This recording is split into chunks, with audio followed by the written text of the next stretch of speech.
ناظرین، نصرت کینال کی شاخوں کی بندش سے زرعی بحران، ہزاروں ایکڑ زرعی زمین بنجر ہو گئی، کسان سراپا احتجاج ہیں۔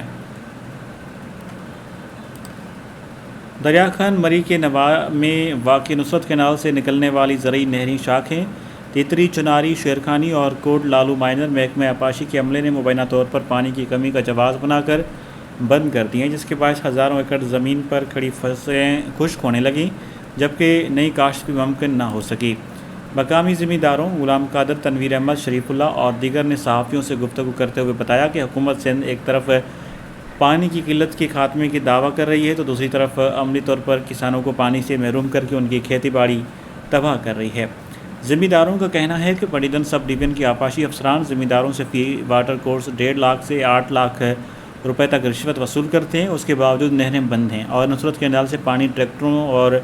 اجھٹوں کے ذریعے فروخت کیا جا رہا ہے، جو کہ سراسر ناانصافی ہے۔ پانی کی عدم دستیابی کے سبب چنے، گنے اور لیموں، آم، کیلا، ٹماٹر، بھنڈی، توری، کریلا، میٹھا اور جانوروں کے چارے کی فصلیں سوکھ رہی ہیں۔ اس سے نہ صرف کسانوں کے مالی نقصان کا سامنا ہے بلکہ مویشیوں کے لیے خوراک کی قلت پیدا ہو گئی ہے۔ زمینداروں نے صوبائی وزیر آبپاشی، ایگزیکٹو انجینئر آبپاشی حیدرآباد نصرت ڈویژن نواب شاہ کے افسران اور پٹیدن کے اسسٹنٹ انجینئر سے مطالبہ کیا